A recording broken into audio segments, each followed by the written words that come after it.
வணக்கம், நான் உங்கள் ராமமூர்த்தி.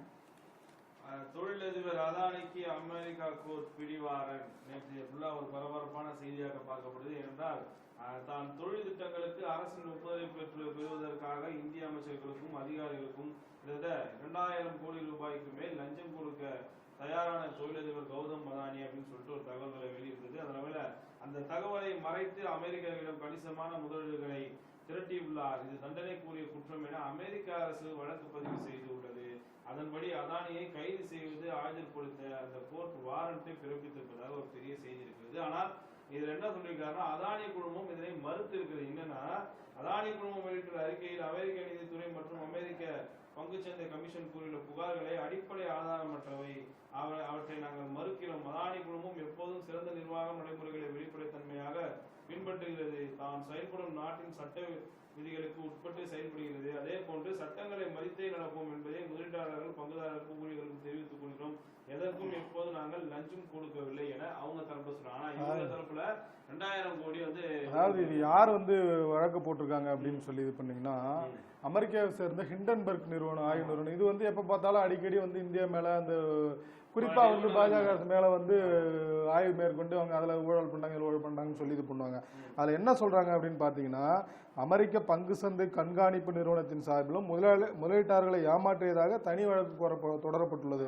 அது என்னன்னா, அமெரிக்காவோட சட்ட விதிப்பில் பங்கு சந்தையில இடம்பெற்றுள்ள நிறுவனம் எந்த நாட்டுக்கு லஞ்சம் கொடுக்குறது, அதாவது அவங்க நாட்டுல முதலீடு பண்ணியிருந்தாங்கன்னா வேற யாருக்கும் லஞ்சம் கொடுக்குறோம், அப்படி லஞ்சம் கொடுத்தா அது பொருளாதார குற்ற வழக்காகும். அதனால அவங்க மேல கேஸ் போட்டு இது பண்ணிருக்காங்க.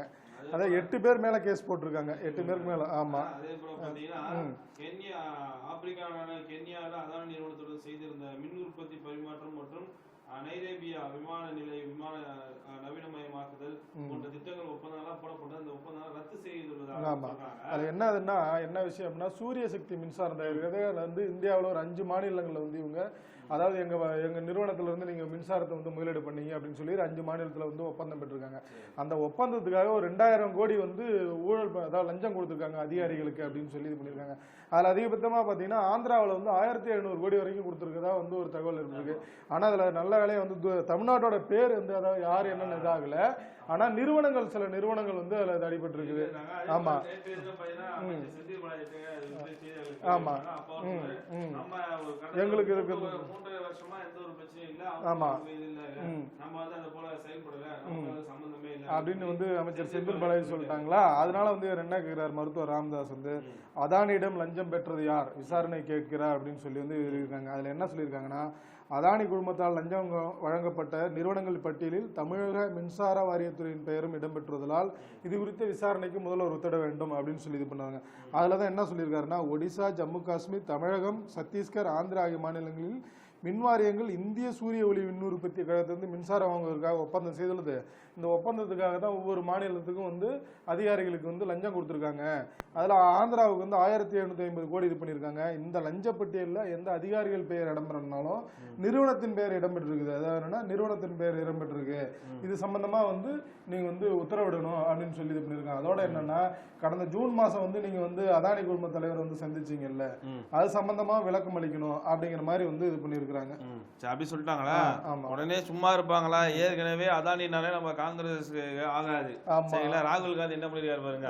லோக்சபா எதிர்கட்சி தலைவர் ராகுல் காந்தி என்ன சொல்லியிருக்காருன்னா, அதானியை உடனடியாக கைது செய்ய வேண்டும், அதே போன்று முழுமையாக விசாரிக்க வேண்டும், அவருக்கு பாதுகாப்பு கவசமாக இருக்கும் செவின் தலைவரை நீக்க வேண்டும் அப்படின்னு சொல்லி ராகுல் காந்தி சொல்லி. ஆமா, அதுக்கு பிஜேபி பதிலடி கொடுத்துட்டாங்க. அவங்க சொன்னது மட்டும் இல்லாம என்ன சொல்லிருக்காருன்னா, அதானியை பற்றி பார்லிமெண்ட் கூட்டுக்குழு விசாரணை தேவை என்றும் வலியுறுத்தி வருகிறோம் சொல்றாங்க காங்கிரஸ். இவ்வாறு சொல்லும் போது பாஜக சும்மா இருப்பாங்களா? தகவல் தொழில்நுட்ப பிரிவு தலைவர் அமித் மால்வியா அவர் என்ன சொல்லிருக்காரு பாருங்க. அமெரிக்கா மோசடி பணத்தில் பாத்தீங்கன்னா பணக்காரர்கள் ஜார்ஜ் சோரஸ் நிதி உதவியுடன் நம் நாடு தொடர்பாக பொய் பிரச்சாரங்களை காங்கிரஸ் ஈடுபட்டு வருகிறது. இப்ப இல்ல, ஆரம்பத்துல இருந்தே பிஜேபி சொல்லிட்டே வந்திருக்காங்க. எப்ப பார்த்தாலும் சர்வதேச நாடுகள்ல போயிட்டு அங்க போயிட்டு இந்தியாவை தரக்குறைவா பேசுறது, ரொம்ப அவதூறா பேசுறது. ஆமா, வெளிநாடு பயணத்தை பேசிட்டாரு சொல்லி சர்ச்சையாச்சு. ஆனா அதுவும் சொல்றாங்க பாருங்க, இதுவும் கூடும்போது இது போல தகவல்கள் வருகிறது. இதோட உண்மை நிலை என்னன்னு தெரியல எங்களுக்கு. அதோட என்ன சொல்றாங்கன்னா, அந்த மாநிலங்கள்லாம் வந்து லஞ்சம் கொடுத்த மாநிலங்கள்லாம் பிஜேபி ஆட்சி இல்ல, வேற ஆட்சி தான் இருக்குது. அதனால நீங்க வந்து கொடுத்தது யாருங்கிறது நீங்க சொன்னீங்கன்னா வாங்கினது யாருன்னு சொல்லுங்க. அதுல என்ன சொல்றாங்க, அந்தந்த காலங்களில் இருக்கக்கூடிய அந்த மாநிலங்களை காங்கிரஸ் மற்றும் அதன் ஆதரவு கட்சிகள், அதாவது கூட்டணி கட்சிகள் தான் வந்து ஆட்சி செய்யறாங்க. அங்க பாஜக ஆட்சி இல்ல. குறிப்பா அதெல்லாம் சொல்லி தமிழகம், ஒடிசா, சத்தீஸ்கர், ஆந்திரா ஆகிய மாநிலங்களை அந்த காலத்தில் பாஜக ஆட்சி இல்லை, லஞ்சம் கொடுத்தது உண்மை என்றால் சொல்லுங்க அப்படின்னு சொல்றாங்க. இப்போ எப்படியோ கூட்டத்தொடர் ஆரம்பிச்சா, குளிர்கால கூட்டத்தொடர் ஆரம்பிச்சா பார்லிமெண்ட்ல அதானி விவகாரம் ஒரு சூடு பிடிக்கும் என்று எதிர்பார்க்க. கண்டிப்பா அதோட அதானி விவகாரம் மட்டும் இல்ல, வக்பு வாரிய மசோதா, ஒரே நடுவர், எல்லா பிரச்சனைகளுக்கு வந்து பஞ்சம் தான் இருக்கு. ஆமா. கயானா, டொமினிகா நாடுகளில் உயரிய விருதை பெற்றார் பிரதமர் நரேந்திர மோடி அப்படின்னு தலையங்கை செய்திருக்கிறது. கொரோனா பெருந்தொற்று காலத்தில் பல்வேறு உதவிகளை செய்ததற்காகவும் இரு கரிபிய நாடுகளுடன் பார்த்தீங்கன்னா உறவை வலுப்படுத்தியதற்காகவும் கயானா மற்றும் டொமினிகா நாடுகளுக்கு பிரதமர் நரேந்திர மோடி சென்றிருந்தார். ஆர்டர் ஆஃப் எக்ஸலன்ஸ்ங்கிற உயரிய விருதை வழங்குறாங்க. இந்த விருது வந்து 4வது பிரதமரா, அது வந்து பிரதமர் மோடி வந்து 4வது விருது தான். எதுக்காக அப்படின்னு பாத்தீங்கன்னா, கொரோனா டைம்ல வந்து 70,000 வந்து தடுப்பூசி வந்து கொடுத்துருக்காங்க. இதே மாதிரிதான் ஏற்கனவே பப்பு நியூகினியாவுக்கு வந்து கொரோனா டைம்ல வந்து மருந்து கொடுத்து அந்த அதிபர் போய் வந்து பிரைம் மினிஸ்டர் கால் எல்லாம் விழுந்ததெல்லாம் ஞாபகத்துக்கு வருது. அப்படின்னும் போது பல விஷயங்கள்ல வந்து கையில் எடுத்தாலும் சரி, பல உலக நாட்டு தலைவர்களை போய் சந்தித்தாலும் சரி, அந்த நாட்டுல தொடர்ச்சியாக உயரிய விருது பிரதமர் நரேந்திர மோடி அவர்களுக்கு வழங்கப்படுகிறது. பெருமைக்குரிய ஒரு விஷயமாகும். இதுல வந்து எல்லாருமே பெருமைப்பட வேண்டிய ஒரு விஷயம் தான். நம்ம அடுத்து பாருங்க, ரொம்ப நாள் கழிச்சு ஒரு அமைச்சர் கொந்தளிச்சிருக்காரு. என்னன்னு பார்ப்போம். அதாவது பாத்தீங்கன்னா, எப்பவுமே சர்ச்சைக்குரிய அமைச்சராக இருக்கக்கூடிய அண்ணன் பொன்முடி அவர்கள் என்ன சொல்லிருக்காங்க, கோவில் யானைகளை பராமரிப்பு சரியில்லை, அறநிலைத்துறை மீது பகீர் போயா வெளியில அப்படின்றோம். அப்படி சொல்லிக்காரு. ஆமா, திருச்செந்தூர் கோவில் யானை தெய்வானையை வனத்துறை அனுமதி இல்லாமல் பராமரிக்கப்பட்டு வருகிறது. கோவில் யானைகள் முறையாக பராமரிக்கப்படாததால் அந்த அசம்பாவிதங்கள் போன்ற சம்பவங்கள் நடைபெறுகிறது என அமைச்சர் தெரிவித்தார். நல்ல ஒரு விஷயம் சொல்லியிருக்காரு, சொல்லுங்க. ஆமா, அது மட்டும் இல்லாம என்ன சொல்லியிருக்காருன்னா, மாமல்லபுரம் புதுச்சேரி இடையேயான தேசிய நெடுஞ்சாலையில் பல இடங்கள்ல வனத்துறைக்கு சொந்தமான நிலங்கள் உள்ளன. இதனால் சாலை விரிவாக்க பணி முழுமை பெறாமல் பலரும் மின்னலுக்கு ஆளாகின்றனர்.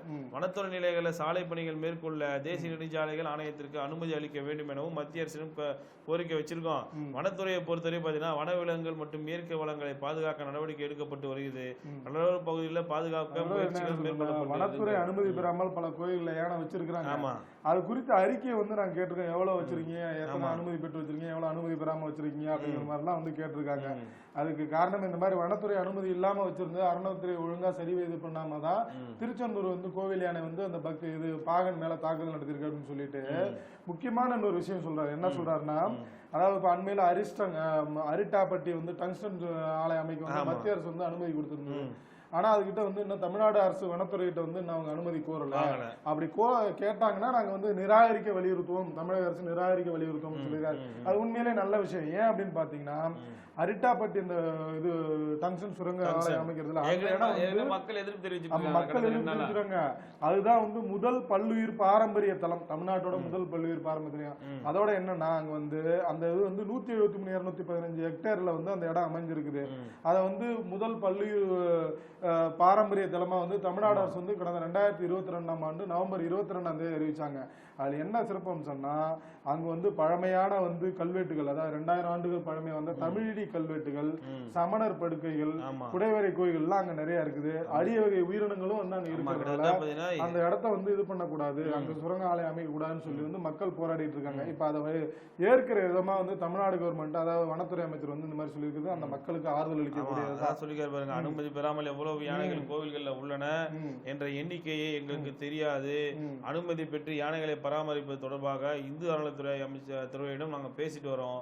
வனப்பகுதியில் மலையேற்றம் செல்வதற்கு அனுமதி வழங்கியதை எதிர்த்து நாங்கள் நீதிமன்றத்தில் வழங்கப்பட்டிருக்கோம் அப்படின்னு சொல்றாரு. முதல்ல வனத்துறை கிட்டேயே அனுமதி பெறாமல் யானைகளை வைத்திருக்கிறார்களா என்ற ஒரு கேள்வியும் அங்கு எழுந்திருக்கிறது.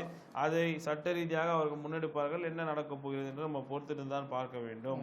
அப்புறம் இன்னொரு விஷயம் சொல்லியிருக்காங்க, இப்ப வீட்டில் பிரசவம் பார்த்தால் தாய் குழந்தைகள்லாம் ஆபத்து ஏற்படுகின்றன. இனி வரக்கூடிய காலங்கள் அது போன்று வீட்டில் பிரசவம் பார்த்தால் சட்ட ரீதியாக நடவடிக்கை எடுக்கப்படும். அந்த காலத்துல மருத்துவ வசதிகள் இல்ல, அதனால வந்து வீட்லயே வந்து எல்லாம் பெண்கள் வந்து மூத்தவங்க எல்லாம் பார்த்தாங்க. இப்ப நிறைய மருத்துவ வசதி நிறைய இருக்குது. அதனால மருத்துவமனையில வச்சு பிரசவம் பாருங்க, அதுதான் நல்லது அப்படின்ற. இப்போ வீட்டுல இருந்து பார்த்து ஒரு சுகப்பிரசவம் ஆனா பிரச்சனை இல்லை. இல்ல என்ன அது பண்ணாங்க பார்க்க கூடாதுன்றாங்க. பார்க்க கூடாது சொல்லிட்டாங்க. ஆமா, அதுக்கான சரியான தவறும் கூட, ஆமா சட்டப்படி தவறும் தவறும் சொல்லிட்டாங்க. கூட. இது சட்டம் என்ன சட்டம் என்ன சொல்றதை நம்ம செஞ்சோம். இதுல என்ன இன்னொரு விஷயம் நம்ம பாருங்க, ஹை லெவல்ல போயிடுறாங்க. வீடியோ எடுத்து வாட்ச் பண்ணுங்க. யூடியூபை பார்த்து பிரசவம் பாக்குறாங்க. இப்ப அதுதானே பிரச்சனையா இருக்கு. யூடியூபை பார்த்து இவங்க பிரசவம் பார்க்கறதுனால அதிக ரத்த போக்கு போகுது. அதே போன்ற அந்த குழந்தைகளுக்கு அந்த குடலை கட் பண்ணும்போது பல பிரச்சனைகள் பழக பழக கத்துக்கலாம் நினைச்சிட்டு பண்றாங்களோ அதெல்லாம் பண்ணாதீங்க. யூடியூபை பார்த்து ஏதோ பண்றாங்க, அதனால பிரசவமும் பார்த்துட்டு இருக்காங்க. இது போன்ற விஷயங்கள்லாம் செய்யக்கூடாது, வீட்டுல பிரசவம் பார்க்க கூடாது அப்படின்னு சொல்லியிருக்காங்க பொது சுகாதாரத்துறை. அதனால பாத்தீங்கன்னா இனிமேல் அது போன்று நடந்தால் நிச்சயமாக நடவடிக்கை எடுக்கப்படும், சட்ட ரீதியான நடவடிக்கைகள் எடுக்கப்படும்ன்றாங்க. நீங்க சொன்னது இந்த யூடியூபர்ஸ் பண்ற வேலை, பிரசவம் பார்க்க என்ன குழந்தைன்றது அவரை பத்தி கேட்டுக்கிட்டா அமைச்சர் எழுந்து போயிடுறாருங்க, பதில் சொல்ல மாட்டாரு. ஏன் அப்படி போறாரு?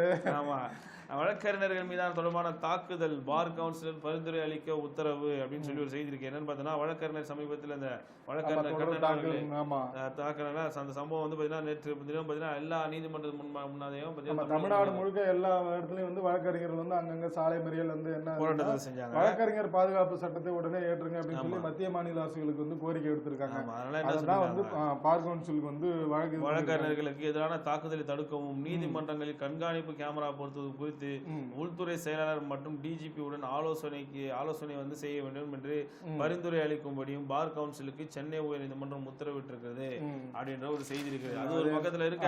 இங்க பாருங்க, நம்ம மணிப்பூர் விவகாரத்துல பாருங்க, நம்ம நீதி கிடைக்காமல் எந்த குடிமகனும் இல்லை என்ற நிலை வர வேண்டும். மணிப்பூர் இல்ல, அது பதவி விடைபெறும் விழா அப்படின்னு சொல்லிட்டு மணிப்பூர் போறாங்கல்ல, ஜஸ்டிஸ் சொல்லியிருக்காரு. நீதி கிடைக்காமல் எந்த குடிமகனும் இருக்கக்கூடாது என்ற நிலையை உருவாக்க வேண்டும் என மணிப்பூர் உயர்நீதிமன்ற தலைமை நீதிபதியாக நியமிக்கப்பட்டுள்ள நீதிபதி கிருஷ்ணகுமார் அவர்கள் சொல்லியிருக்கிறாரு. ஏன்னா அவர் சென்னை உயர்நீதிமன்றத்தின் நீதிபதியாக மூத்த நீதிபதியாக நேர்மையானவர், கடின உழைப்பாளி அப்படின்னு சொல்லி பாராட்டு பெற்றவர். இவர் பாத்தீங்கன்னா திருப்பூர் மாவட்டத்துல தாராபுரத்தை சேர்ந்தவர். ரொம்ப அடித்தட்டுல இருந்து வந்துதான் வந்து இவ்வளவு பெரிய இடத்துக்கு வந்திருக்கிறேன் அப்படின்னு சொல்லி இது பண்ணிருக்காங்க. அதோட இதுல என்னன்னா ரொம்ப பெருமையா வந்து என்ன தலைமை நீதிபதினு சொல்லியிருக்காங்க. நான் மரபை மீறியே வந்து எனக்கும் அவருக்கும் வந்து ரொம்ப கிருஷ்ணகுமாருக்கு எனக்கு வந்து ரொம்ப நெருக்கம் அதிகம், அதனால மரபை மீறியே பேசுறேன். அவர் வந்து மென்மையா பேசும் தன்மையுடையவர், ராஜாங்க திறமைகளை மணிப்பூரில் கொண்டு வந்து மணிப்பூரில் அமைதிக்கு திரும்ப வழிவகுப்பார் அப்படிங்கிற மாதிரி வந்து சொல்லியிருக்காங்க. இவர் கல்வித்துறையிலும் சிறப்பாக பணியாற்றி அதுலயும் பட்டம் பெற்றிருக்கார். பல விஷயங்களை கையில் எடுத்து பெற்ற மென்மையா, நீங்க சொல்ல போல அது மென்மையாக பேசும் தன்மை உடையவர் என்னதான் அவர் சொல்லியிருக்காங்க. அப்படிப்பட்ட நீதிபதி அங்க நம்ம மணிப்பூருக்கு கொடுத்துருக்கோம். பெருமைக்குரிய விஷயம் தான். என்ன நடக்க போகிறது, இனி வரக்கூடிய காலங்களில் என்ன மாதிரி என்ன செய்ய போறாங்க அப்படின்றத நம்ம பொறுத்திருந்து பார்க்க வேண்டும்.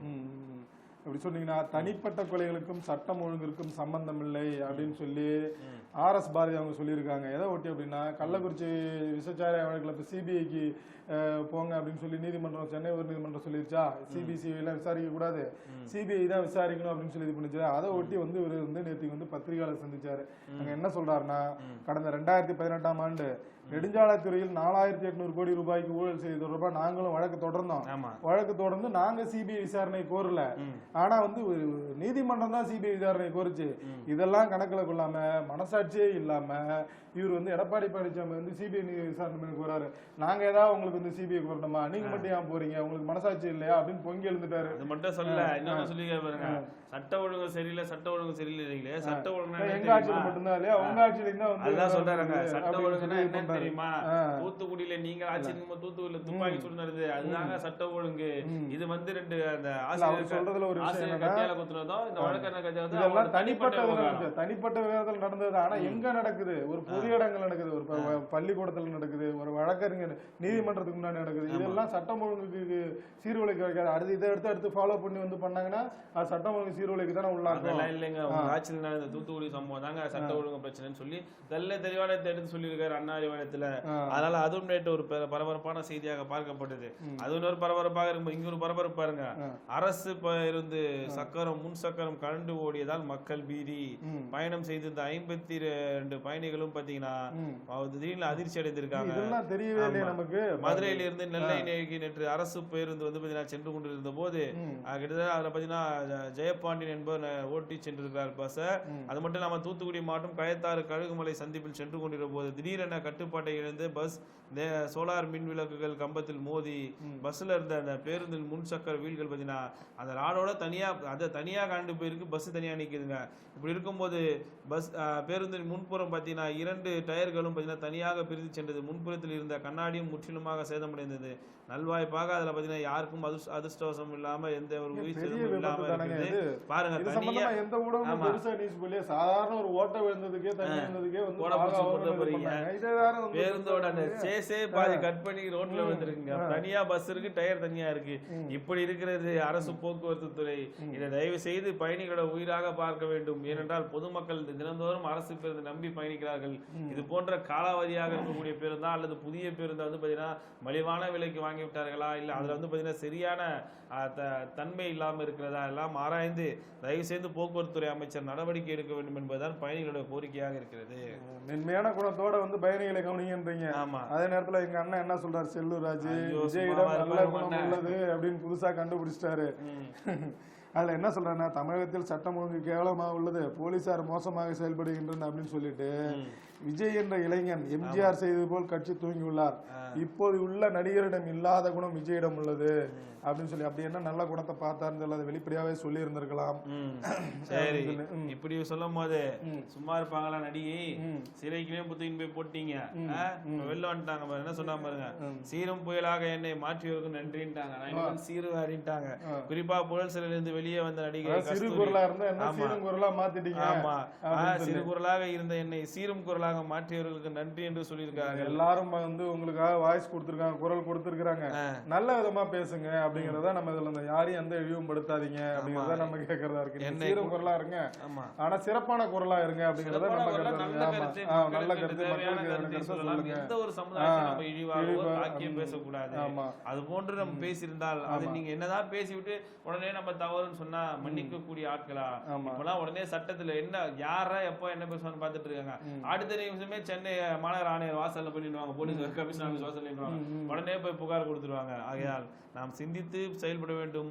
நாம் பொதுவெளியில் பேசக்கூடிய கருத்துக்கள் மற்றவர்களை சாடாமலும் மற்றவர்கள் மனம் புண்படாமல் இருக்க வேண்டும் என்பதுதான் என்னுடைய எதிர்பார்ப்பாக இருக்கிறது. எனக்கும் முதல்வர் கனவு உண்டு அப்படின்னு சொல்லிட்டாரு. எங்க நேற்றுக்கு பழனிக்கு போய் சாமி கும்பிட்டுருக்கிறாரு. என்னடா திடீர்னு வந்து சாமி எனக்கு அந்த கோயில்ல உள்ள சிலைகள் எல்லாம் பார்த்தா வந்து ஆபாச பொம்மைகளா தான் தெரியுதுன்னு சொன்னது, திடீர்னு போய் சாமி கும்பிட்டாரு. நல்ல விஷயம் தான், வந்து ஒரு ஆன்மீக உணர்வு வருமே, வாழ்த்துக்கள் தான், நல்ல விஷயம். அதனால அவர் சொல்லியிருக்காரு. இன்னைக்கு பாருங்க, இந்த திமுகவோட முதலமைச்சர் தலைமையிலான திமுக எம்பிகள் கூட்டம் இன்று 7 மணிக்கு சென்னை அண்ணா அறிவாலயத்தில் நடக்கிறது. எம்பிகளுடன் முதலமைச்சர் என்று ஆலோசனை மேற்கொள்ள இருக்கிறார். ஏன்னா லோக்சபா ராஜ்யசபா எம்பிகள் கலந்து கொள்ள வேண்டும் எனவும் திமுக பொதுச் செயலர் துரைமுருகன் அறிவித்திருக்கிறார். இது குறித்து திமுக என்ன சொல்றாங்கன்னா, ஒரு 25ஆம் தேதி முதல் பார்லிமெண்ட் குளிர்கால கூட்டத்தொடர் தொடங்க இருக்கிறது. அதனால ஒரே நாடு ஒரே தேர்தல் தொடர்பான மசோதாக்கள் தாக்கல் செய்யப்பட வாய்ப்புள்ளது. ஆகையால் அந்த இடத்துல நம்ம முக்கியமான விஷயம் படிங்க, வகுப்பு சட்ட திருத்த தொடர்பான மசோதாவும் தாக்கல் செய்யப்பட உள்ளது. ஆனால் எந்த நேரத்தில் இந்த மசோதாக்களுக்கு நம்ம எதிர்ப்பு தெரிவிப்பது என்பது குறித்து இன்று நடக்கும் ஆலோசனை, எதுக்கு எதிர்ப்பு தெரிவிக்கிறது, எதுக்கு ஆதரவு தெரிவிக்கிறது எல்லாம் வந்து நம்ம இது பண்ணணும் அப்படின்னு சொல்லி இது பண்ணிருக்காங்க. எதுக்கு எதிர்ப்பு தெரிவிக்க போறாங்க, எதுக்கு ஆதரவு தெரிவிக்க போறாங்கன்னு தெரியலையே. வாய்ப்பு கிடைக்கும் போதெல்லாம் தமிழகத்துக்கான நிதி ஒதுக்கீடு குறித்து வலியுறுத்தி பேச அறிவுறுத்தப்படுவதோடு சில விஷயங்களுக்கு ஆதரவு தெரிவிப்பதும் குறித்தும் ஆலோசிக்கப்படும் எனவும் சொல்றாங்க. சில விஷயம் என்னன்னு தெரிஞ்சிடும். முக்கியமான விஷயமே என்னன்னா, இந்த வக்ஃபு வாரியத்திற்கும் அதே போல ஒரே நாடு ஒரே தேர்தல் அதுக்கு எதிர்ப்பு தெரிவிப்பாங்க, கண்டிப்பா எதிர்ப்பு தெரிவிப்பாங்க. எதுக்கு ஆதரவு தெரிவிக்க போறாங்க அதுதான் தெரியலையே. ஒருவேளை நிதி ஒதுக்கீடு கோரி வலியுறுத்த போறாங்க. மெட்ரோ நிதி பத்தி என்ன சொன்னாங்க, அங்க சொல்றதுக்கு வாய்ப்பு இருக்குல்ல. அது போல பல விஷயங்கள் இருக்கிறது. அதனால எப்படி செயல்பட வேண்டும், பார்லிமெண்ட்ல போய் சும்மா உட்காந்து வராதீங்க எம்பிகளே அப்படின்னு சொல்லி நீங்க எப்படி செயல்படணும்னு சொன்னீங்கன்னா, கொஞ்சமா மனிதாபிமானத்தோட நடந்துங்கப்பா அப்படிங்கிற மாதிரி வந்து யார் சொல்லியிருக்காங்க, இந்து முன்னணி தலைவர் காடேஸ்வரன் சொல்லியிருக்காங்க. என்ன சொல்றாங்கன்னா, மருத்துவர்கள், ஆசிரியர்கள், வழக்கறிஞர்கள் என ஒவ்வொரு நாளும் வந்து நடக்கிற கொடூர குற்றங்கள்லாம் பார்த்தா தமிழ்நாட்டில் வந்து மனிதாபிமானம் செத்து போச்சா அப்படிங்கிற மாதிரி வந்து ஒரு கவலை இருக்குது. அதனால வந்து என்னன்னா, தமிழகம் வந்து ஆன்மீக பூமி, தர்ம பூமி, நம்ம மக்கள் வந்து கொஞ்சம் மனிதாபிமானம் நடந்துங்க, ஆன்மீக உணர்வோட நடந்துங்க அப்படின்னு சொல்லி வந்து சொல்லியிருக்கிறாங்க. நல்ல விஷயம், வரவேற்கத்தக்க விஷயம் தான் இது அப்படின்னு சொல்லிட்டு. அதே பாத்தீங்கன்னா அதே போல பாருங்க, விஜயகாந்தை போல விஜய் வளர்க்க முயற்சியா அப்படின்ற மாதிரி ஒரு கேள்வி எழுப்பி திட்டம் போட்டு செயல்பட செயல்படுவர்களுக்கு ஏமாற்றம் அப்படின்னு சொல்லியிருக்காங்க. விஜயகாந்தை வளைத்து கூட்டணிக்கு ஜெயலலிதா கொண்டு சென்று வந்தார். அதே போல நடிகர் விஜயை வளைக்க மேற்கொண்ட முயற்சிகளை தோல்வியில் முடிந்துள்ளதாக சொல்றாங்க. திமுக அதிமுகவுக்கு போட்டியாக தேமுதிக துவங்கியது. விஜயகாந்த் பல்வேறு தேர்தலில் தனித்து போட்டியிட்டார். கடந்த 2011 தேர்தலில் அதிமுக தேமுதிக முதல் முறையாக கூட்டணி அமைத்து அப்போ தேர்தலில் பார்த்தீங்கன்னா கிட்டத்தட்ட 60 சீட்டு வரை தேமுதிக எதிர்கட்சிகளாக பார்த்ததா. ஆனால் 41 சீட்டுகள் மட்டுமே திமுகவுக்கு ஒதுக்கப்பட்டிருந்தனால இந்த தேர்தல் செலவுகளையும் அதிமுக தலைமை ஏற்றுக்கொண்டார்கள். அதே போலதான் இப்ப என்ன ஒரு கனவு கண்டாங்கன்னா, கனவா இல்ல பேச்சுவார்த்தையா இல்ல பேசிட்டாங்களா அப்படின்றது நமக்கு முழுமையான தகவல் இல்ல. ஆனா வெளிப்படையா வெளில பேசிட்டு என்னன்னா, அதிமுக விஜயை இழுப்பதற்கு பார்க்கிறார்கள் என்று சொல்றாங்க. அதே போல அதிமுக விஜய் கூட்டணி வைப்பாரா என்பது ஒரு எதிர்பார்ப்பும் நிலவி இருக்கிறது. ஏன்னா விஜயகாந்துக்கு போட்ட திட்டமும் இவருக்கும் போடுவார்களா அப்படின்னா, அப்படி விஜயகாந்துக்கு திட்டம் போட்டு நீங்க உள்ளக்குள்ளேயே சட்டப்பேரவையில சண்டை போட்டு அவரை ஓரம் கட்டிட்டீங்க. அதே போல ஒருவேளை இவரை கூட்டு உள்ள உட்கார வச்சு சண்டை போட்டு இவரையும் ஓரம் கட்டுறதுக்கான வாய்ப்புகள் இருக்கா அப்படின்றதை நம்ம காலம் தீர்மானிக்கும். கூட்டணி இருக்கா இல்லையா, இல்ல கூட்டணிக்கு பிறகு இந்த மாதிரி ஆகுமா அப்படிங்கறதெல்லாம் காலம் தீர்மானிக்கும். அதுக்கு இன்னும் காலம் இருக்கு, நம்ம அதெல்லாம் பார்க்க போறோம். அப்படி சொன்னீங்கன்னா உக்ரைன் மீது ICBM ஏவுகணை வீச்சு அமெரிக்கா நடவடிக்கையால் ரஷ்யா அதிரடி. நம்ம ஏற்கனவே பேசியிருந்தோம். ரஷ்யா உக்ரைன் பேர் தொடங்கி 1000 நாள் ஆயிடுச்சு.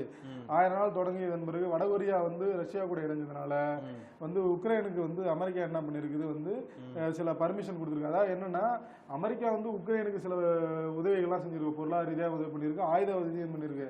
அதுல சில நிபந்தனைகள் இருக்கு. சில ஆயுதங்களை பயன்படுத்தும் போது எங்களை உத்தரவு இல்லாமல் பயன்படுத்தக்கூடாது அப்படின்ற மாதிரி சொல்லி இது பண்ணிருக்கு. அதுக்கு அண்மையில ஏவுகணை வீச்சுக்கு அமெரிக்கா உத்தரவு கொடுத்துருச்சு, அனுமதி கொடுத்துருச்சு. அதனால இவங்க ஏவுகணையை பயன்படுத்த ஆரம்பிச்சிட்டாங்க. அதனால ரொம்ப கோபமான ரஷ்ய அதிபர் என்ன பண்ணிருக்கிறாரு, கண்டமிட்டு கண்டம் தாக்கும் ஏவுகணையை உக்ரைன் மீது தாக்கி இருக்கிறாங்க. அதனால அதுல என்ன இருக்குன்னா, ஒரு தொழிற்சாலை மற்றும் மாற்றுத்திறனாளிகள் மறுவாழ்வு மைய கட்டடங்கள் சேதமடைந்தன. அப்படி தாக்குனதுனால இந்த கட்டடங்கள்லாம் சேதமாயிருக்கு. ஆனா என்ன ஒரு நல்ல வாய்ப்பு அப்படின்னா, அந்த ஏவுகணை அணுகுண்டுகளை தாங்கி செல்கின்ற ஏவுகணை தான். ஆனா அணுகுண்டு பொருத்தி இது பண்ணல. அது வரைக்கும் நல்லது. அணுகுண்டை பயன்படுத்த வேண்டாம் அப்படிங்கிறது தான் நம்ம இது அப்படின்னு சொல்லிட்டு அப்படி இது பண்ணீங்கன்னா என்ன சொல்றாரு பிரைம் மினிஸ்டர் மோடி, நீங்க தாக்குதல் நடத்துறீங்க, இந்த நேரத்தை இது மோதலுக்கான நேரம் அல்ல அப்படின்னு சொல்லி கயானா பார்லிமெண்ட்ல பேசியிருக்கிறாரு. அதாவது என்னன்னா, அதாவது எங்களுடைய ஆட்சி பாத்தீங்கன்னா ஆட்சியை விரிவுபடுத்தணுங்கிற எண்ணம்லாம் இல்ல, முன்னேற்றங்களை எடுத்து செல்லணும் அப்படிங்கறத எங்களுடைய குறிக்கோள் அப்படின்னு சொல்லி, அது விண்வெளியாக இருந்தாலும் சரி, கடல் துறையாக இருந்தாலும் சரி, இல்ல உலகளாவிய ஒத்துழைப்பா இருந்தாலும் சரி, எங்களை பொறுத்தவரை அதாவது முன்னேற்றத்தை விரிவுபடுத்தி கொண்டு போகணும் அப்படிங்கறத எங்களுக்கு எண்ணமா இருக்குது அப்படின்னு சொல்லி. அதோட இல்லாம இந்த பிரச்சனைகள்லாம் சர்வதேச மோதலாக மாறக்கூடாது. என்னன்னா, ஒவ்வொரு நாட்டிலையும் நடக்கிற விஷயங்கள் சண்டைகள் எல்லாம் சர்வதேச மோதலாக மாறக்கூடாது என்பதில் நான் உறுதியாக உள்ளேன். இந்த உலகை பொறுத்தவரை இதில் மோதலுக்கான நேரம் அல்ல. யாருக்கு சொல்றாங்க? ரஷ்யாவுக்கு சொல்றாங்களா, உக்ரைனுக்கு சொல்றாங்களா? ரஷ்யா தான் நமக்கு நல்ல நட்பு நாடு, அதனால சொல்றாங்க. அதாவது இந்த உலகை பொறுத்தவரை இது மோதலுக்கான நேரம் அல்ல, மோதல்களை உருவாக்கும் நிலைமைகளை கண்டறிந்து அதை அகற்றுவதற்கான நேரம் அப்படின்னு சொல்லிட்டு, மோதலை ஈடுபடுவதை விட அதை உருவாக்குபவர்களை கண்டறியும் நேரம் இது அப்படின்றாரு. எப்படி யார் இந்த சண்டையை உருவாக்குறாங்களோ அவங்களை கண்டறிந்து அவங்கள்ட்ட நம்ம விலகி இருக்கணும் அப்படிங்கிறது தான் முக்கியமானதா இருக்கும் அப்படின்னு சொல்லி, சண்டை யார் உண்டாக்குறாங்க, இப்ப கொஞ்சம் ஓரளவுக்கு சமாதான பேச்சுவார்த்தையா திடீர்னு அமெரிக்கா இது பண்ணதால இப்ப திருப்பி மறுபடியும் வேகம் எடுக்குது.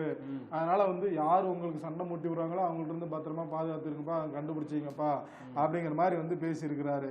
ஆமா, அது சொல்ற இந்த நீங்க ஏற்கனவே சொல்லியிருந்தீங்களா, குறிப்பிட்ட இந்த உக்ரைன் மீது குறைமா இருக்காங்க அப்படின்றாங்க. இந்த பக்கத்துல பாருங்க, இஸ்ரேல் பிரதமர் நெதன்யாவுக்கு சர்வதேச நீதிமன்றம் பிடி வாரண்டை கொடுத்திருக்காங்க. ஏன்னு பாத்தீங்கன்னா, போர் குற்றங்களுக்காக இஸ்ரேல் பிரதமர் நெதன்யாகு பெஞ்சமின் அவருக்கு முன்னாள் ராணுவ அமைச்சருக்கும் எதிராக சர்வதேச நீதிமன்றத்தில் பிடி வாரண்டை பிறப்பிக்கப்பட்டிருக்குது. ஏன்னா கிட்டத்தட்ட ஐரோப்பிய நாடான நெதர்லாந்தில் பாத்தீங்கன்னா சர்வதேச குற்றவியல் நீதிமன்றம் உள்ளது. இதில் 124 நாடுகள் உறுப்பினராக உள்ளன. அதுல அமெரிக்கா, இஸ்ரேல் உட்பட பல நாடுகள் இறையாண்மைக்கும் மற்றும் தேச நலன் கருதி இந்த அமைப்பில் இணையவில்லை அப்படின்றாங்க. இதுல பாத்தீங்கன்னா 2023 இஸ்ரேலில் புகுந்த ஹமாஸ் பயங்கரவாதிகள் நடந்த கொடூர தாக்குதல்ல அதனை தொடர்ந்து ஹமாஸ் கட்டுப்பாட்டில் உள்ள காசாவின் மீது இஸ்ரேல் போர் தொடங்கியது. அதில் போர் குற்றங்கள் ஆகியவற்றை சர்வதேச குற்றங்களாக நீதிமன்றங்கள மூத்த வழக்கறிஞர் கரீம் கான் முன்வைத்தார். காசாவில் நடந்த போர் குற்றங்களுக்கு இஸ்ரேல் பிரதமர் நெதன்யாகு, முன்னாள் ராணுவ அமைச்சர் ஆகியோரெல்லாம் பாத்தீங்கன்னா எதுக்கு பிடிவாரண்டு போட்டு பொதுமக்கள் உயிரிழக்க என்பதை தெரிந்து அங்கு உணவு மருந்து ஆகியவற்றை இஸ்ரேல் ராணுவம் வந்து தடுத்து நிறுத்தியது. அது தவறு தானே. ஆகையால இது போன்ற குற்றங்களை ஈடுபட்டவரை வந்து பிடி வாரண்ட் அவருக்கு கொடுக்கப்பட்டிருக்கிறது அப்படின்னு ஒரு செய்தி இருக்குது. அதனால சர்வதேச நீதிமன்றம் கைது வாரண்ட் பிறப்பித்தாலும் அதை செயல்படுத்த போலீஸ் அமைப்பு கிடையாது, உறுப்பினராக ஒரு நாடுகள் தான் உதவ வேண்டும் எனவும் இந்த கைது வாரண்ட் வெறும் சலசலப்பை மட்டுமே ஏற்படும். ஆமா, அதான் கரெக்டா சொல்றீங்க. எப்படி வந்து கைது வாரண்ட் கொடுப்பாங்க உறுப்பினர் நாடுகள்? கொடுக்கிறதுக்கு வாய்ப்பு சொல்லிருக்காங்களா? அடுத்து பாருங்க, கர்நாடகாவில் 4 அதிகாரிகள் வீட்டில் நகைகள் கட்டுக்கட்டாக பணம் சிக்கியது. எப்படின்னு பார்த்தோம்னா, கர்நாடகாவில் பாத்தீங்கன்னா வருமானத்திற்கு அதிகமாக சொத்து சேர்த்து 4 அதிகாரிகளை லோக் ஆயுக்தா போலீசார் நேற்று அதிரடியாக அவர் வீடுகளில் சோதனை செய்திருக்காங்க. இதுல பாத்தீங்கன்னா கணக்கில் வராத பணம், வெள்ளி பொருட்கள் பறிமுதல் செய்யப்பட்டிருக்காங்க. குறிப்பாக பாத்தீங்கன்னா கர்நாடகாவில் முதல்வர் சித்தராமையா அவருடைய ஆட்சி நடந்துட்டு இருக்கு, காங்கிரஸ் ஆட்சி. இங்கு பாத்தீங்கன்னா கனிமம் மற்றும் சுரங்கத்துறையில் மூத்த புவியியலாளராக பணியாற்றி வருபவர் கிருஷ்ணவேணி. அதே போன்று மாண்டியாவில் காவிரி உபரிநீர் வெளியேற்றுவது குறித்து தகவல் சேமித்து வைக்கும் மைய நிர்வாக இயக்குனர் மகேஷ், அப்புறம் பெங்களூர் நகர திட்டமிட்டல் துறை இயக்குனர் தீபசாமி அவரு, அதே போன்று பெங்களூர்ல பாத்தீங்கன்னா எஸ்பி மோகன் ஆகிய 4 பேரும் தங்களது வருமானத்திற்கு அதிகமான சொத்துக்களை சேர்த்து வைத்திருக்கிறதாக புகார் வந்ததை அடுத்து லோக் ஆயுக்தா போலீசார் புகார்களை பெற்று சென்று அதனால ஆயுக்தா அந்த போலீசார்கள் பல குழுக்களாக பிரிந்து 4 அதிகாரிகள் வீடுகளும் அலுவலகங்களும் சோதனை நடத்தியிருக்காங்க. இந்த சோதனை பாத்தீங்கன்னா பெங்களூரு மற்றும் மங்களூரு மாண்டியாவில் பாத்தீங்கன்னா இருக்கக்கூடிய கிட்டத்தட்ட 25 இடங்கள்ல சோதனை நடந்திருக்கிறது. இதில் கணக்கில் வராத வெள்ளி மற்றும் பணங்கள் அது கைப்பற்றப்பட்டிருக்கு. குறிப்பாக அந்த திப்பேசாமி என்பவர் வீட்டில் பார்த்தீங்கன்னா 28 மோதிரங்கள், 23 தங்க செயின்கள், 8 லட்சம் ரொக்கமும், விலை உயர்ந்த கை கடிகாரங்களும், 1 கிலோ வெள்ளியும் பொருட்களும் வந்து சிக்கியிருக்கிறது. அதே போல கிருஷ்ணவேணி அவருடைய வீட்டில் பார்த்தீங்கன்னா முதலில் பணியாற்றினார். அவர் தற்போது அவர் மீது ஊழல் குற்றச்சாட்டுகள் இருந்ததால் 2 மாதங்களுக்கு முன்பே பார்த்தீங்கன்னா மங்களூருக்கு பணியிட மாற்றம் செய்திருந்தாலும் 4 பேருக்கும் சொந்தமான இடங்கள்ல ஏராளமான சொத்து ஆவணங்களை லோக் ஆயுக்தா போலீசார் பறிமுதல் செஞ்சிருக்காங்க. சில தினங்களாக முன்னதாக 10 அதிகாரிகள் வீடுகளை அந்த லோக் ஆயுக் போலீஸ் வந்து சோதனை நடத்தினதா கிட்டத்தட்ட 22 கோடி ரூபாய் மதிப்பிலான நகைகள், வெள்ளி பொருட்களை மற்றும் பணத்தை கைப்பற்றிருக்காங்க. அதாவது ஆட்சியாளர்கள் ஒரு புறத்தில் ஊழல்களை செய்கிறார்கள் என்றால் அதிகாரிகள் அவர்களுக்கும் மிஞ்சியதில்லை. ஆட்சியாளர்களோட அதிகாரிகள் ரொம்ப வந்து பார்க்கும்போது பாத்தீங்க ஏதோ தங்க கடையில வந்து டிஸ்பிளே வச்சிருக்க மாதிரி இருக்கு. வெள்ளி பொருட்களும், தங்க செயின், தங்க மோதிரம், தங்க வாட்சி எல்லாம் பல தரப்பட்ட. நீங்க வந்து ஆட்சியாளர் மேல சொல்றீங்களா? இல்ல நாங்க அமைச்சர் மேல சொல்றோம் அப்படின்னு சொல்லிட்டு கல்வி அமைச்சருக்கு கன்னடம் தெரியாது அப்படின்னு சொல்லி மாணவர் ஒருத்தர் பேசினா கர்நாடகால பரபரப்பாயிடுச்சு. இது என்னன்னா, இது கர்நாடகாவில் பள்ளி கல்வித்துறை சார்பா வந்து ஒரு வீடியோ கான்பரன்ஸ் வந்து நடந்திருக்கு. அதுல வந்து எல்லாம் வீடியோ கான்பரன்ஸ்ல இந்த நீட் தேர்வு சம்பந்தமா வந்து ஒரு இலவச பயிற்சி வழங்கு திட்டம் வந்து நடந்திருக்குது. அதுல வந்து மாணவர்கள் கலந்துட்டு இது பண்ணும்போது வந்து ஒரு மாணவர் எழுந்து என்ன பேசிருக்காரு, நீங்க இவ்வளவு பேசுறீங்கல்ல, உங்களுக்கே கன்னடம் தெரியாது அப்படிங்கிற மாதிரி சொல்லி டொப்புன்னு உடைச்சிட்டாரு. இவர் ஏற்கனவே சொன்னவர் தான் எனக்கு சரியா கன்னடம் தெரியாது அப்படிங்கிற மாதிரி சொன்னதா வந்து தகவல் இருக்குது. அதனால கன்னடம் தெரியாது, உங்களுக்கே கன்னடம் தெரியாது, நீங்க பள்ளி கல்வித்துறை அமைச்சரா அப்படிங்கிற மாதிரி வந்து ஒரு கேள்வி கேட்டு விட்டாரு. அதனால கடுப்பான வந்து அமைச்சர் என்ன பண்ணிருக்காரு, யார் அந்த பையன் உடனே பாருங்க அப்படின்னு சொல்லி டீச்சர் கொடுத்து அந்த டீச்சர் மேலேயே அந்த வகுப்பு மாணவன் மேலே நடவடிக்கை எடுக்க அப்படின்னு சொல்லி இது பண்ணிட்டாரு. ஆமா, இப்படி இருக்கும்போது மாணவர்கள் பார்த்தீங்கன்னா எல்லாத்துக்கும் தயாரா இருக்காங்க. மாணவர்களும் வந்து பார்த்தீங்கன்னா உசாரா தான் இருக்காங்க. எந்த ஒரு சும்மா போற போக நம்ம ஏதாவது கருத்து திணிச்சுட்டு போக முடியாது, இல்லை அடிச்சுட்டு போயிட முடியாது. ஆகையால் அவங்களும் தெளிவா இருக்காங்கிறது இது போல விஷயங்களை தெரியுது. இந்த பக்கம் நம்ம நேற்றுலாம் பார்த்தீங்கன்னா தூத்துக்குடி உள்ளிட்ட ராமேஸ்வரம் பகுதியெல்லாம் பார்த்தீங்கன்னா மழை வெளுத்து வாங்கியது. கிட்டத்தட்ட 69 ஆண்டுகளுக்கு பெய்யாத மழை ராமேஸ்வரத்துல பெஞ்சிருக்கு. மேக வெடிப்பு அதை வெடிச்சு என்ன பண்ணிருக்காங்க, மழை பிச்சுட்டு போயிருக்கு. நேற்றுலாம் 40 சென்டிமீட்டர் அப்படிங்கிற மாதிரிலாம் வந்து ராமேஸ்வரம் இதெல்லாம் இருக்கும்போது தூத்துக்குடி மாவட்டத்தில் பார்த்தீங்கன்னா கடந்த 3 நாட்களாகவே பரவலான மழை பெய்தது. நேற்று பெய்த மழையால் பார்த்தீங்கன்னா பல்வேறு இடங்கள்ல குளிர்போயில தண்ணீர் சூழ்ந்து திருச்செந்தூர் உள்ள சாலைகள்லாம் மழைநீரோட பாதாள சாக்கடை எல்லாமே நிரம்பி இருந்தது. இதற்கிடையே பார்த்தீங்கன்னா சுப்பிரமணிய சுவாமி கோவில் முன்பு பார்த்தீங்கன்னா கடற்கரையில் நேற்று கடல் கொந்தளிப்புடன் காணப்பட்டது. அலைகளின் சீற்றம் அதிகமாக இருந்தால் கடல் அரிப்பும் இதனால் ஆங்காங்கே பார்த்தீங்கன்னா பாறைகள் வெளியேற்றிருந்தன. கோவிலுக்கு வந்த காரைக்குடியை சேர்ந்த சிவகாமி என்ற ஒரு பெண்ணும் பக்தர் ராட்சத அலையில் சிக்கினார். கடற்கரை பகுதியில் பாதுகாப்பு பணியில் ஈடுபட்டிருந்த கோவில் பணியாளர்கள் போராடி அவரை மீட்டனர். இருப்பினும் பார்த்தீங்கன்னா அவரோட கால் முறிவு ஏற்பட்டது. அதே போல சென்னையை சேர்ந்த கீர்த்தனா 40 வயது அவரும் லாட்சி சாலை சிக்கி காலில் எறும்பு முறிவு ஏற்படுது. 108 ஆம்புலன்ஸ் வாகனம் மூலமாக முதலிடத்துக்கு திருச்செந்தூர் மருத்துவமனைக்கு அனுப்பிச்சாங்க. ஏன் சொல்றேன்னா தெளிவா சொல்றாங்க, இது போன்ற மழை காலங்களில் அலைகள் சீற்றமா இருக்கும்போது கடல் பக்கம் போகாதீங்க. மீனவர்களே போக மாட்டாங்க. மீனவர்களே அவ்வளவு நுட்பறிஞ்சவங்க, பாரம்பரியமா இது பண்ணுவாங்க. அவங்களே வந்து கடலுக்குள்ள போக மாட்டாங்க. செல்ஃபி மோகத்தாலே நிறைய பேர் பாத்தீங்கன்னா இது போன்ற விஷயங்களா இருக்கு. ஆனா இது போன்ற சீரிப்பா இந்த அலைகளுக்கு வந்து பாத்தீங்கன்னா குளிக்க போனதால என்ன மாதிரியான விபரீதம் ஏற்பட்டிருக்கிறது என்பதை மக்கள் சிந்திக்க வேண்டும். ஏனென்றால் கடல் சீற்றம் அதிகமாக இருந்ததால் 2 பெண் பக்தர்களுக்கும் கால் முறிவு ஏற்பட்டது. நமக்கே கேட்கும்போது பயமா இருக்கு. அலை அப்ப அந்த அளவுக்கு கால் எலும்பே உடையிற அளவுக்கு இருக்குன்னா அப்ப எந்த அளவுக்கு வேகமாக இருக்குது என்பதை நாம் பார்க்க வேண்டும். ஆகையால் அரசு இது போன்ற விஷயங்கள் எல்லாம் பாத்தீங்கன்னா மக்கள் பயனுக்காக பாதுகாப்பு நடவடிக்கைகளை எடுக்கணும் அப்படிங்கறத நம்ம கேட்கிறோம். அதை வந்து நீங்க எடுத்து சொன்னீங்கன்னா மகாராஷ்டிரா அதாவது கருத்து கணிப்பு தேர்தலுக்கு பிந்தைய கருத்து கணிப்பு வந்து சொல்லுங்க. அதுல மகாராஷ்டிரா ஜார்க்கண்ட்ல வந்து மேக்சிமம் வந்து பிஜேபி தான் வந்து ஜெயிக்கும் அப்படின்னு சொல்லி எல்லா கருத்து கணிப்பு வந்து வெளியே வந்துச்சு. தேர்தலுக்கு பிந்தைய கருத்து கணிப்பு அதை வந்து தேவேந்திர பட்னாவிஸ் முன்னாள் துணை முதல்வர் சொல்லியிருக்கிறார். மகாராஷ்டிராவில் பாஜக தலைமையிலான மகா இதை கூட்டணிக்கே வெற்றி கிட்டும், எங்களுக்கான ஓட்டு சதவீதம் அதிகரிச்சிருக்கு, அதனால வந்து அந்த வகையில் எங்க அரசே அமையும் மகாராஷ்டிராவில் மீண்டும் அப்படின்னு சொல்லி வந்து நம்பிக்கை தெரிவிச்சிருக்கிறாரு.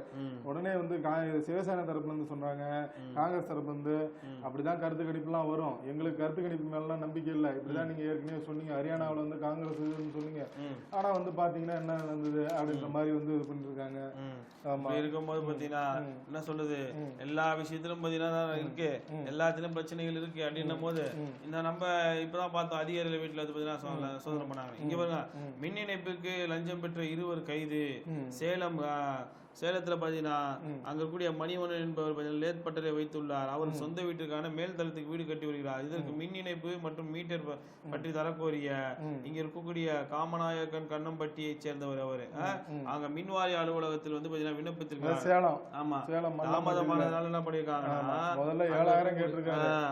அவ்வளவு முடியாது அப்படின்னு நான் 3000 கொடுக்குறேன் அப்படின்னு என்கிட்ட 3000 கேட்கிற இருடா அப்படின்னு சொல்லி என்ன பண்ணிருக்காரு, கொடுக்க விருப்பம் இல்லாம நேரா சேலம் லஞ்ச ஒழிப்பு துறைக்கு கால் பண்ணிட்டாரு. கால் பண்ண அவங்க வந்து மறைஞ்சிருந்து கையும் குளமா பிடிச்சிட்டு போய் உள்ள வச்சுட்டாங்க. ஒரு 1000 ரூபாய்க்கு கொடுத்து இருவரும் பணத்தை பெற்றுக் கொண்ட போது மறைந்ததுக்கான ஒரு 3000 ரூபாய்க்கு 1000 ரூபாய்க்கு ஆசைப்பட்டு லஞ்சத்தை பெற்று ரேஷன் கடைகளில் நாசமாகுது அரிசி கோதுமை. அதான் நிறைய இடங்கள்ல இப்ப மழை பெஞ்சு ரேஷன் கட்டணங்கள்லாம் அங்கங்க ஒழுகுது. அதனால உள்ள அங்க உள்ள அந்த உணவுப் பொருட்கள் எல்லாம் வந்து இதா இருக்குன்னு அங்கங்க கோரிக்கை வச்சுட்டு இருக்காங்க. சில நேரத்துல போனா ரேஷன் கடையில கோதுமை இல்லன்றாங்க, பருப்பு இல்ல. ஆமா, எப்படி இருக்கும் இந்த மாதிரி மழையில ஒழுகி நாசமா போச்சுன்னா எப்படி கிடைக்கும்? இப்படி இருக்கும்போது கெட்டதை கொடுத்தாலும் உடனே எனக்கு வந்து தரமற்ற பொருளை கொடுத்துட்டாங்கன்னு சண்டைக்கு போவீங்க.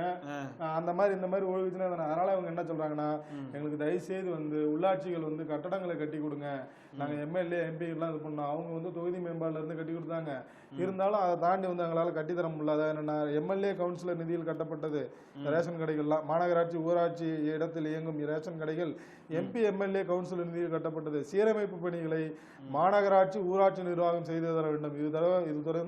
இது தொடர்பாக வந்து பல தடவை முறையிட்டும் அவர்கள் கண்டுகல, எங்கள்கிட்டயும் போதிய நிதி ஆதாரம் இல்லை, இல்லைன்னா நாங்களே கட்டிக்குவோம் அப்படின்ற மாதிரி வந்து குறை சொல்றாங்க ரேஷன் கடை வந்து கூட்டுறவுத்துறை அதிகாரிகள். ஆமா, இங்க இன்னொரு சரி பாருங்க, அது பண்டகசாலை அடையாறு ஸ்டேஷன்ல புகுந்த பேருந்து மெக்கானிக் கைது அப்படின்றாங்க.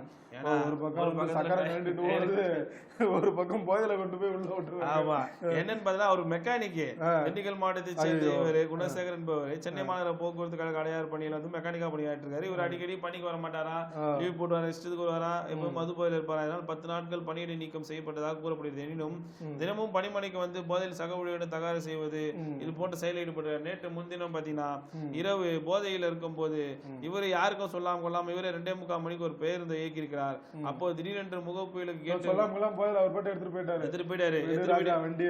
முகப்பு கேட்ல போய் மோதி இருக்காரு. முகப்பு கேட்ல மோதல் இல்லாம அடையார் போக்குவரத்து துறை புலனாய்வு குணசேகரனை பிடித்து விசாரிக்கும் போது மருத்துவ சோதனைக்கு அனுப்பி வைத்தாங்க, கைது செய்யப்பட்டாங்க. அதுக்கு முன்னதாக அவர் என்ன பண்ணிருக்காரு, பேருந்து பத்தின நேரா எடுத்துன்னு போயிட்டு ஸ்டேஷன் வாசல் அவரே விட்டுட்டு இருக்காரு.